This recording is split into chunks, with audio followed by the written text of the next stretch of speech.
Hello, I'm David Hepworth. Thanks for clicking this word in your ear, the latest of hundreds of chats Mark, Ellen and I have had over recent years, some between ourselves and others with musicians, authors, comedians, and other people we like. If you'd like to help make sure they continue, you might consider being a Patreon supporter by visiting patreon.com/wordinyour-ear, or just by liking or subscribing in whatever way you prefer. On with the show.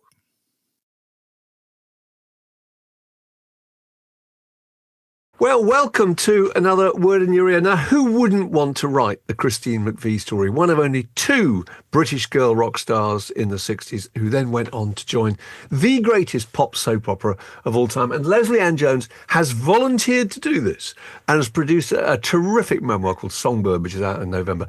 Lovely to see you again. How are you doing? Amazing to see you. Yeah, I'm good, I think. Good. In one piece this morning. In one piece. That's all we can possibly wish for.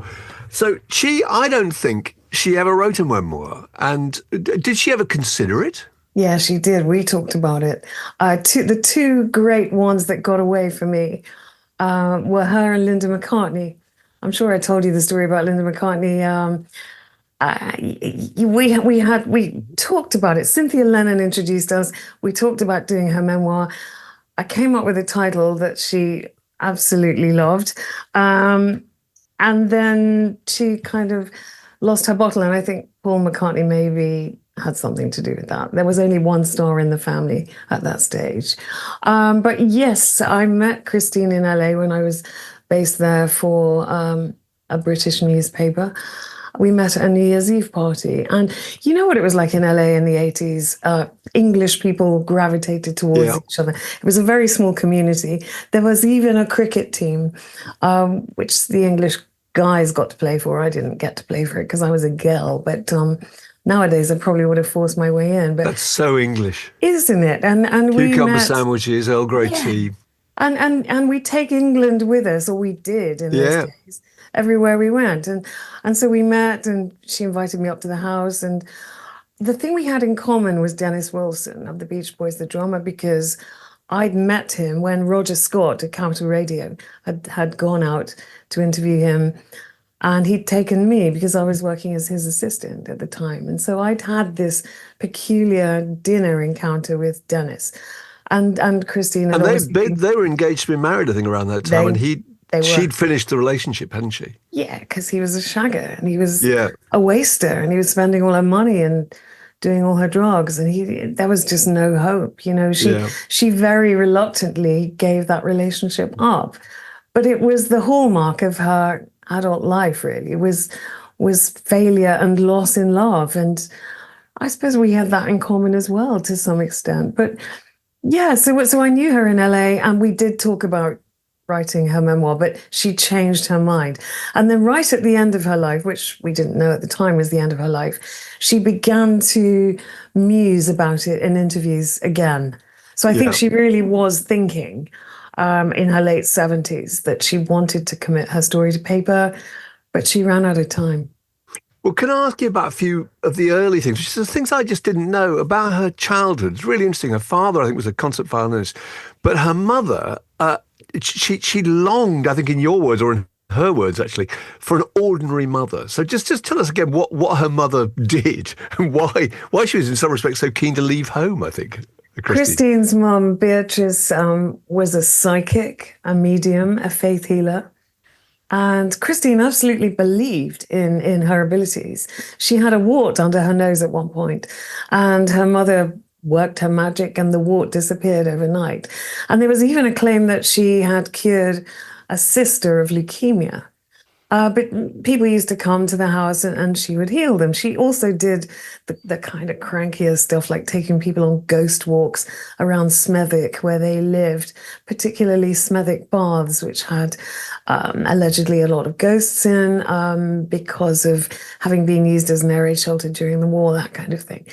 But Christine was partly fascinated by her mother's abilities and partly horrified and just wanted to have what everybody else at school had, which was an ordinary mum who was just there for her with the tea on the table when she came in from school. And there was a suggestion she might have been a kind of a witch, which obviously concerned her, didn't it? Yeah, because there was a lot of suspicion in the 50s, given that it was so close to the end of the Second World War, and there had been all the conspiracy theories about the Nazis and so on, and witch hunting had become a big thing again, and so people did view people like Beatrice with suspicion, and the smell of that, the taint of that, would have followed Chris around. She was very nervous about it. She never wanted to get involved. Her mother even had a spirit guide, she said, this American Indian called White Eagle. And she would draw. This isn't ideal, is it? It's not an not ideal home really. setup. But it sort of tells you a lot, as you mentioned, about why Christine would want to get away from home. But she also, throughout her young teenage years, she mourned the mother that she didn't have. Yes. And it's the primary reason why she got married so young. And, after only having known John McVie for 7 weeks. But the other reason was that she wanted to offload her surname, which was perfect.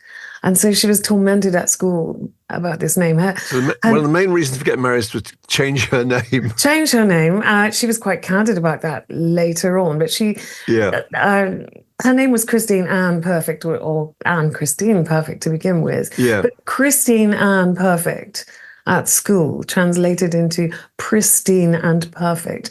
And she had teachers, quite spiteful tutors who would say to her, well, I hope you can live up to your name, Miss Perfect. Imagine that following you around. So, she was very keen to offload that. And she kept McVie right until the grave, as we know. That's right. That's right. But one of the great turning points in her life is she's window dressing in Dickens and Jones. Tell us this story. Yeah, well, she'd been on the blues scene in sort of Birmingham, and she'd, after graduating from art school, because she sort of sabotaged her academic life, if you like. Coming from quite an academic family, she had a lot of potential. She sabotaged herself. It's very interesting psychologically that she did that. She ended up at this art school where Roy Wood went, and Ali Campbell, and various such figures. We know about rock stars in art school. Yeah, it's very beatnik, wasn't it? Yes. And she graduated from there and fell in with, you're at art school, you fall in with like-minded musicians. She, by this time, had discovered Fats Domino, and she'd abandoned classical piano. She studied up to grade 7, never quite made her grade 8, but she did sight read. Big advantage. Fell in with other musicians, playing piano, playing a bit of harmonica, actually, at that point, not songwriting, and very fascinated by guitar music. Met Spencer Davis. Question mark over whether they had a romantic relationship or whether it was just musical. Who knows? She never really spelled it out. But then the whole thing faded away. She'd got involved with Andy Sylvester and Stan Webb, who became Chicken Shack. And that sort of did the rounds for a while and didn't really go anywhere. She abandoned the idea of music. She'd never really thought of it as a career anyway, but more as a hobby.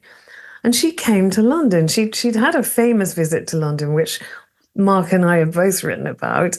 When she was 15, came down with a friend called Teresa, and they managed to get on stage at the Two Eyes coffee bar in Soho ahead of the Shadows, and performed weirdly. And then that sort of went away. But she never really took the idea of a music career seriously. So as an artist, came to London, got a job at Dickens and Jones, and was window dressing. And it was only a phone call or a letter, I think it was, that from Stan Webb saying, come back, we want you in the band. And Chicken Shack was formed. But I know Dickens and Jones isn't even there anymore, but no. Theoretically... But didn't they see her in the window? They did. That's the story. And I want to believe this is true. Who saw her? Andy or Stan had walked past the window of Dickens and Jones. There she was doing some display. I think that's a fairy story. Oh, what a shame. Oh. I would love it to be true, but nobody has disabused me of that. So, Yeah. No, I think they just wrote to her and said, "Come back. You know, we need you." She was something unusual, wasn't she? And I've forgotten they were in Hamburg. I mean, they went to Hamburg in 1967. And she always pretended she was only 18, but actually she was about, I don't know, 22 or 23 at the time. 24 at the 24. time. 24. Actually, she was much older than you think. She was born the same year as George Harrison. 5 years younger 5 years older than Lulu, I think. She's actually pretty much the same age as my mother. So she's a generation above me. But when I became friendly with her, there was no age gap. And, you know, that's the music business, isn't it, really?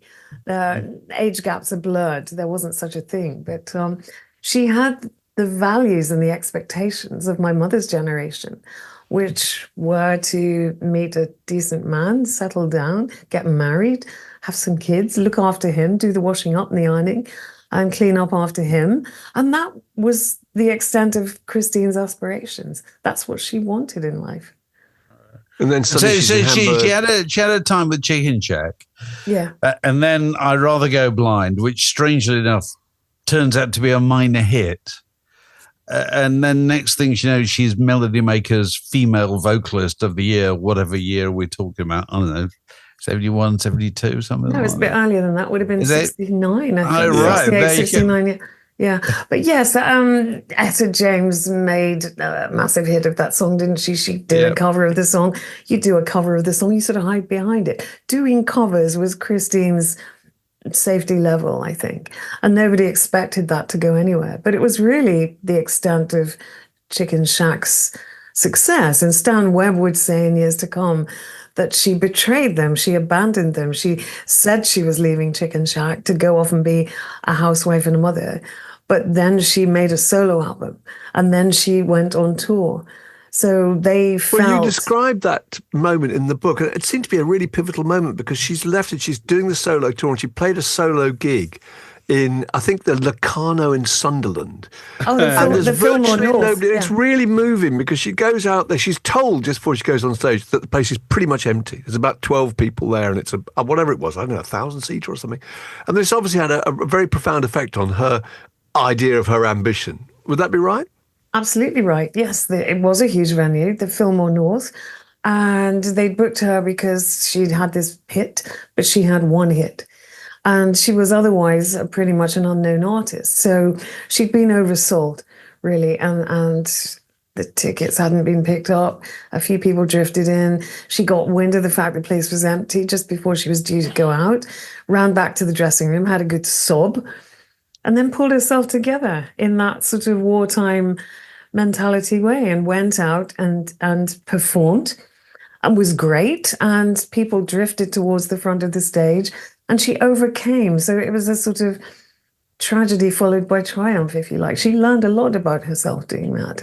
But it did change her view of whether she was going to carry on as a solo artist, didn't it? Yeah, she didn't really fancy it. She wasn't an artist in the first place, certainly not a solo artist, and never really thought she would go any further with her music at that point. But of course, Fleetwood Mac are kicking This is the thing, fascinating thing about her story. She's constantly kind of giving up, really, isn't she? Yeah. And then coming back in. Yeah. Because the career happened quite by accident, quite separately from her in a way. It's not something she set out to be, which would confuse a lot of would-be artists these days, because it's all they ever want to do is music from that song that switched them on when they were 10 or 11, and they've striven to do that their whole lives. For her, it was the other way around. She was resisting it and pushing it away. And because once she's with John, there's Fleetwood Mac, there's John McVie. He was even talking at one point of giving up being a bass player and becoming her road manager and following her around. But that to her was the most ridiculous idea. But then I've always got a picture of her. She marries John McVie and Fleetwood Mac are living in some kind of commune arrangement in Kent or something. And she's sort of given up at that point, hasn't she, again? Yes, she has. Well, they did move into the Kiln House, which was in Hampshire. And, that the idea of living in a commune now is very appealing to me. That you could get a big house with your friends and pool your resources and have a nice life. And, of course, they had space, rehearsal space and all that. And being a keyboard player, she quite naturally drifted in. She was drafted in a way. Oh, we need a bit of piano here. You do that. She's in the kitchen cooking. Her interest, her interest in food and making meals for people, which is affection, isn't it? It's a very loving thing to do for other people, is to make food for them. And she saw that as her role at that stage. So they're all having fantastic potluck dinners, quite cheap food, but wholesomely made. But she's also being brought in sort of gradually to the point that she becomes indispensable. But it's all happening without her drive because she didn't have any. So they didn't realize how indispensable she was until probably years later. Is that fair to say? Yeah. And I think, the idea of going to America and going on tour with a rock band, and she said, I'd given up my career in Chicken Shack because it was impossible in a marriage for both of us to be, well, in different bands was bad enough because you'd be going off on different tours and never see each other. But to be in the same band was actually even worse because, life is very confined on the road. It's a drudge. She never glamorized it. She never said that being on the road was anything other than like being in prison, really, torture. And you're thrown together with this person 24/7. You're working with them, you're eating with them, sleeping with them. You can't get away from them. And in the end, you're tearing each other to bits. And I think you described that in the book very well. You used the phrase, they both needed a wife. You're talking about why their relationship didn't work. What did you mean by that? We all need a wife, don't we? I need a wife. It's basically a wife in those days was a servant, somebody to clean up around you and do the washing and ironing and make the meals. She was very happy to be that. And I think another reason she wanted that, we've touched on it earlier, is that she didn't have a mum who was like that. Looking after the family was not her mother's priority. So Christine was trying to replace her mother. And she got dragged away from that as well. All right. So then they have their years banging their head against the wall in America. And then it always fascinates me that when Buckingham Nicks come into view, there's a prospect of another chick, as they probably would have called it in those days, joining the group. And they asked her permission, didn't they? Is it all right to have another woman in the group? Very odd, isn't it? Because if you think about it, groups over all of time had more than one male in it. Absolutely. What was so weird about having more than one woman in the group? But for Christine, it was a moment of crystallization, really, because she was so impressed by Lindsey Buckingham and Stevie Nicks, who'd obviously been a couple for several years by then. They'd been writing together for a fair amount of time, and they were good. They were seriously good songwriters, and their harmonies were incredible. And she was impressed by them. And she said, this upped my game because I wanted to impress them back. Mm-hmm. But the thing nobody had been expecting was this instant ability to harmonize the three of them, Christine, Lindsey, Stevie. And it did bring the Fleetwood Mac sound together at that point. So it was very good, actually, that Stevie Nicks arrived. And she was prepared to be the front woman. She was in the chiffon. Which is what she didn't really want, because I always thought she had a really unique position, Christine McVie, because she wasn't really part of the back line. She wasn't part of the rhythm section. And she wasn't part of the front line. She was a lead singer who didn't come across as a lead singer. She kind of occupied a middle ground of her own. And I can't think of anybody really like that. It's very unusual, isn't it? It's true. She said she just wanted to be at the back behind her keyboard, hanging with the boys. She liked being one of the boys. She never projected herself in a very feminine way. Yeah. Although she had a curious kind of beauty about her and all her lovely blonde hair and so on. But she always dressed like the boys. She was always in jeans and long jackets. Jeans, leather jackets. Never kind of projected any of her feminine bits, if you like. There were never sort of breasts hanging out or any of that. And she wasn't big into makeup or just being one of the boys. And then Stevie arrives, perfect. We've got this incredibly feminine, twirly, chiffony front woman up at the mic, hogging the limelight, which Stevie was very good at. And Chris did say, I was jealous to begin with, because I was in the band before her. But she said, pretty soon I realized my role, which was important to me, was just as valid as hers. And also it meant that Stevie and Mick Fleetwood would do most of the publicity, the interviews. And Chris didn't have to because she didn't like talking about herself. Right, right. So was she ever exasperated with the kind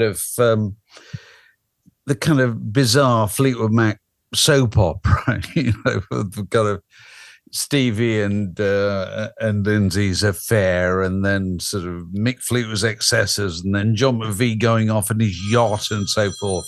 Did she think, I can't be doing with this? No, she was absolutely part of it. She was, she and John were coming to an end. John was playing around, so she thought, I'll play around too. So she had an affair with Martin Birch.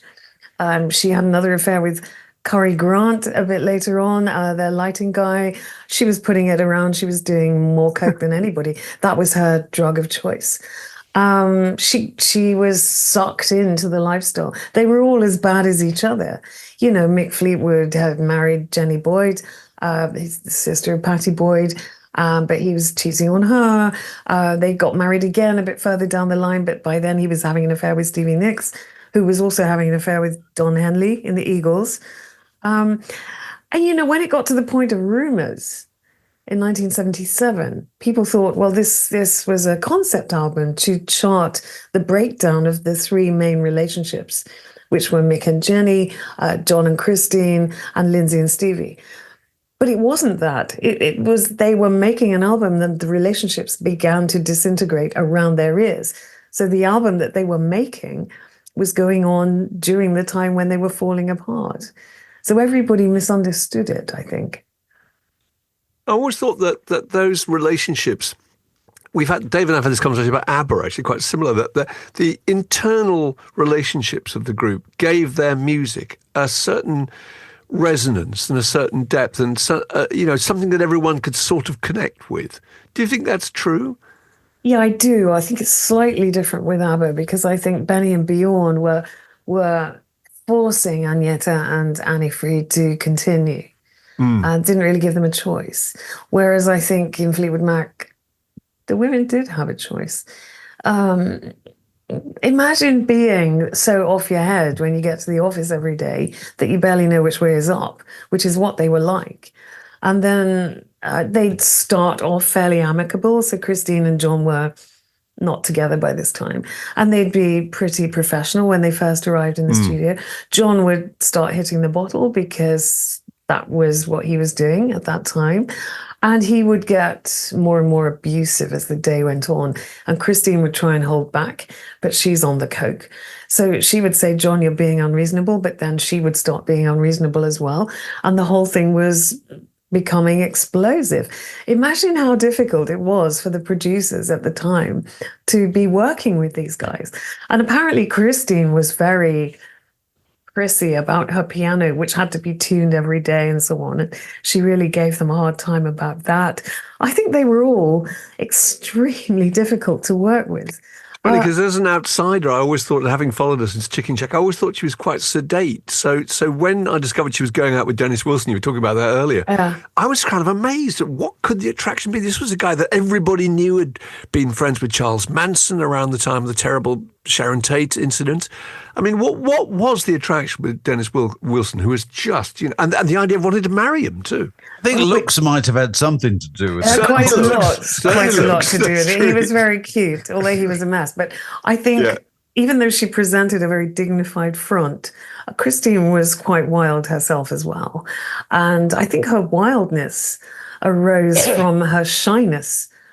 She had to indulge in substances to bring her personality to the fore. Yeah.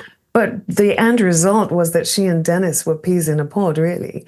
They found each other. They found themselves in the other one. Kindred spirits. Absolutely, yeah. But, that's always going to combust, isn't it? It's not going to last very long.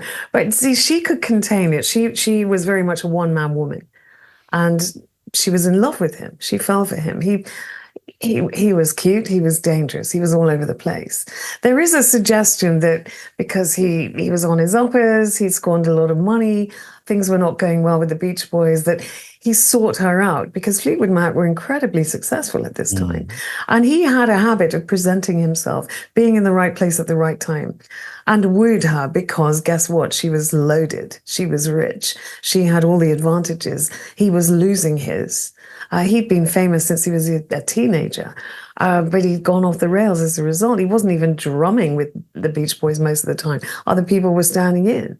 So I think maybe he saw her as a lifeline, as an anchor, but he couldn't confine himself to one woman. That just wasn't in his nature, and she wasn't going to put up with the other thing. So she wrote a lot of songs. She made a lot of money. Did she hang on to it?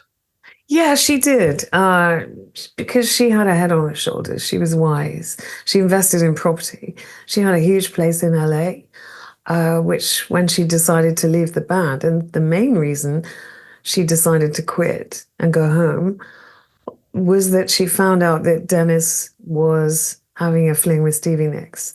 And that, to Chris, was the ultimate betrayal, really.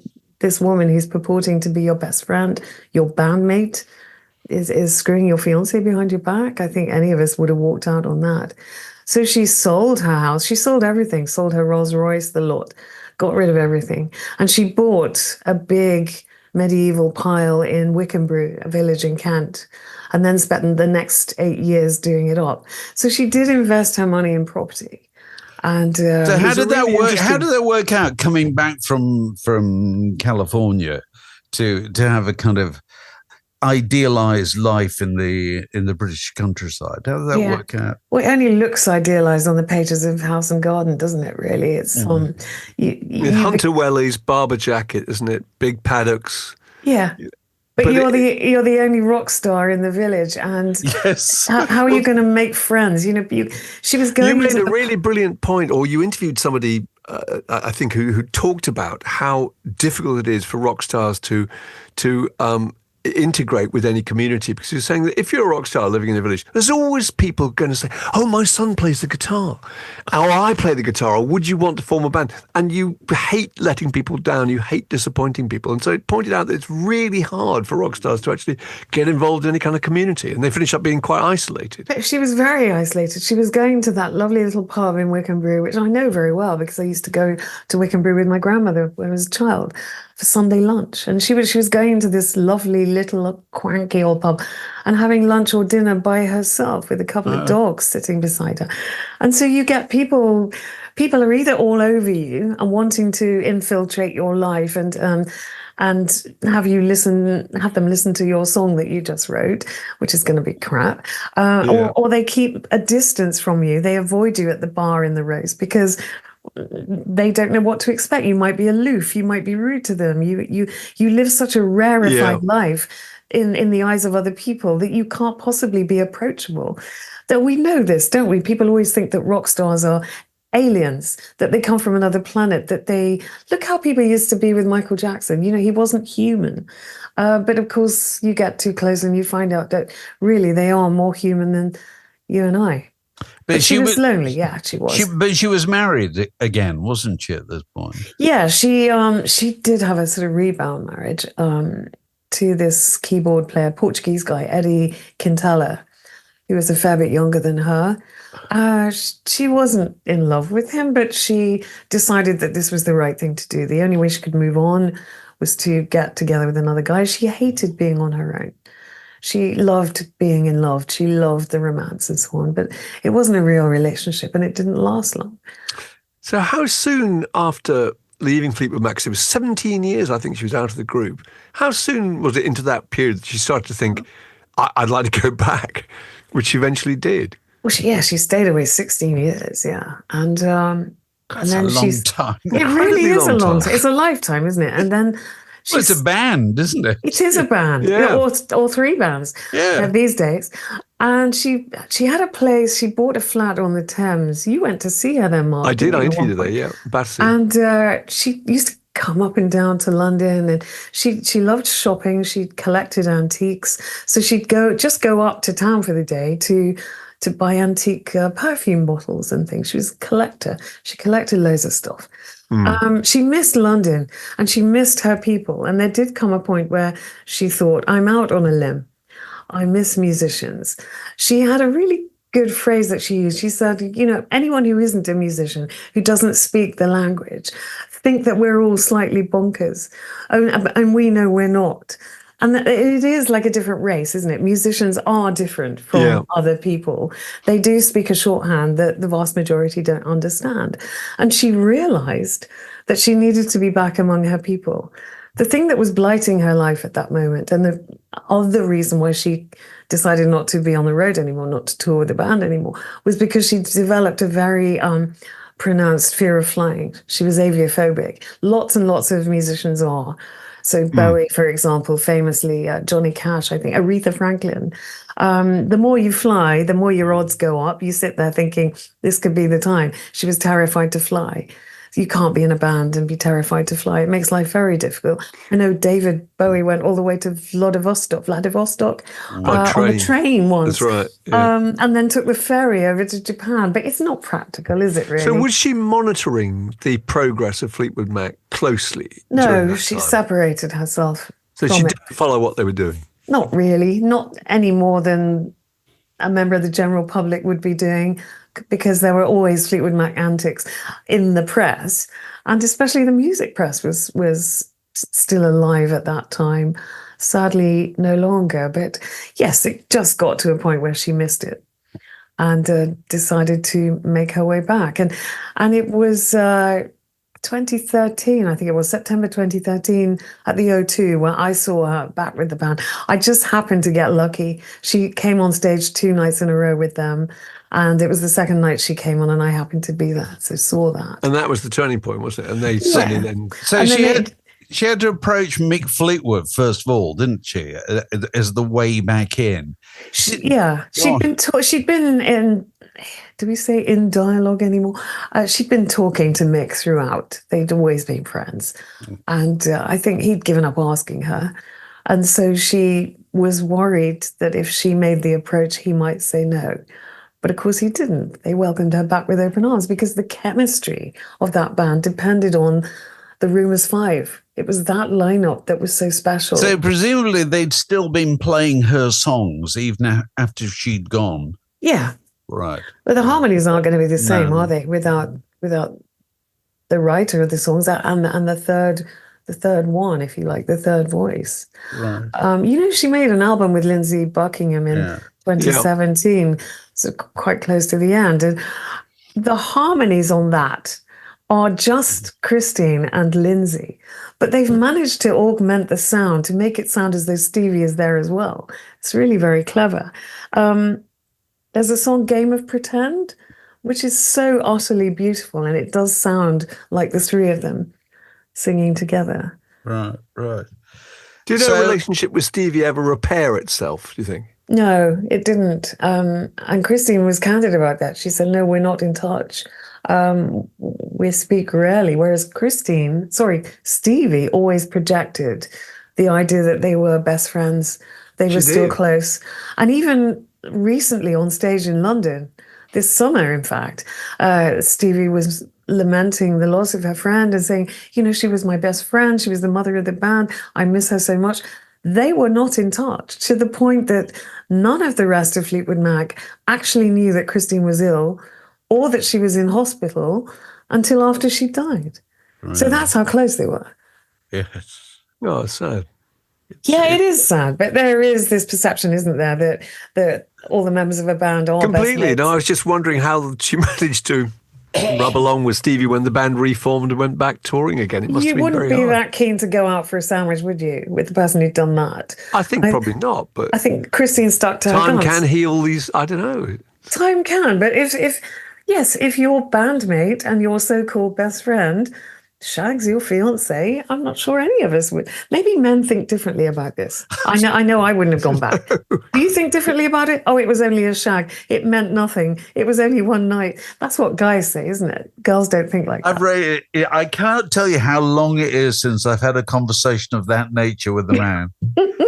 Yeah. It's last century. It's many governments ago. I was probably a teenager. No idea is the answer to that. I like that. Times have changed. I know that much. I'm just listening to my young adult kids talking about this kind of thing. Times really have changed. So, what have you learned about her writing it? I mean, were there things you knew her fairly well, but in researching it, was there anything you came up with that you thought was an important part of her mix that you hadn't realised before? Because she hadn't really talked about it, I hadn't realised what a romance junkie she was. I suppose I should have guessed that from the songs, because most of the songs are kind of songs about my heart is broken, but there's hope. You know, there was a pluckiness to her songwriting. I didn't know the extent to which she was so sad, and she seemed to have been sad her entire life. And that really upsets me, because with everything, you look at somebody like her and think, well, she's got everything going for her. Beautiful woman in a globally successful band. Look at the house. She can buy anything she wants. It's not about that. There was a deep-rooted misery in Christine, which, of course, was her link to the blues.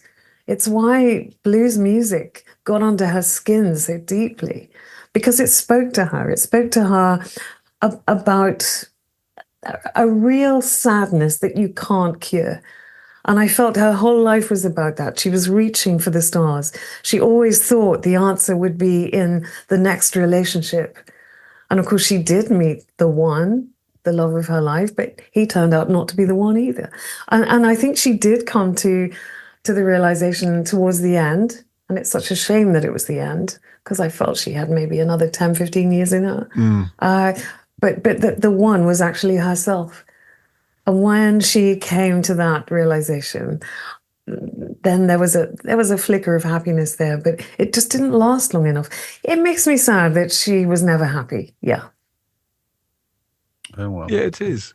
It's a fascinating story, and it's a unique trajectory of a kind of life in music, really.